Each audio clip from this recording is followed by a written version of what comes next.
ಬಾಂಧವರಿಗೆ ಪ್ರಗತಿ ಚಾನಲ್ಗೆ ಎಲ್ಲರಿಗೂ ಆತ್ಮೀಯವಾದಂಥ ಸ್ವಾಗತ. ಇಂದಿನ ಹತ್ತಿಯ ಮಾರುಕಟ್ಟೆಯ ಬೆಲೆಯನ್ನು ನೋಡಿಕೊಂಡು ಬರೋಣ. ಇನ್ನು ಯಾರು ಹೊಸದಾಗಿ ನಮ್ಮ ಯೂಟ್ಯೂಬ್ ಚಾನಲ್ ನೋಡ್ತಾ ಇದ್ದರೆ ತಪ್ಪದೇ ಸಬ್ಸ್ಕ್ರೈಬ್ ಆಗಿ.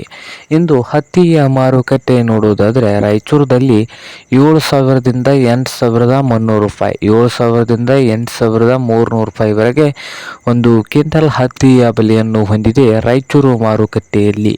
ಹಾಗೆ ವಿಜಯಪುರ ಮಾರುಕಟ್ಟೆಯಲ್ಲಿ 6,000ದಿಂದ 8,200, 6,000ದಿಂದ 8,200 ವಿಜಯಪುರ ಮಾರುಕಟ್ಟೆಯಲ್ಲಿ ಒಂದು ಕ್ವಿಂಟಲ್ ಹತ್ತಿಯ ಬೆಲೆಯನ್ನು ಹೊಂದಿದೆ. ಹಾಗೆ ಇನ್ನೊಂದು ಮಾರುಕಟ್ಟೆಯಾದಂಥ ಅದೋನಿಯಲ್ಲಿ ನೋಡೋದಾದರೆ 4,000ದಿಂದ 8,200, 4,000ದಿಂದ 8,200 ಅದೋನಿ ಮಾರುಕಟ್ಟೆಯಲ್ಲಿ ಒಂದು ಕ್ವಿಂಟಲ್ ಹತ್ತಿಯ ಬೆಲೆಯನ್ನು ಹೊಂದಿದೆ. ಇದು ಇಂದಿನ ಹತ್ತಿಯ ಮಾರುಕಟ್ಟೆಯ ಬೆಲೆ ಆಗಿದೆ ನೋಡಿ ರೈತರೇ.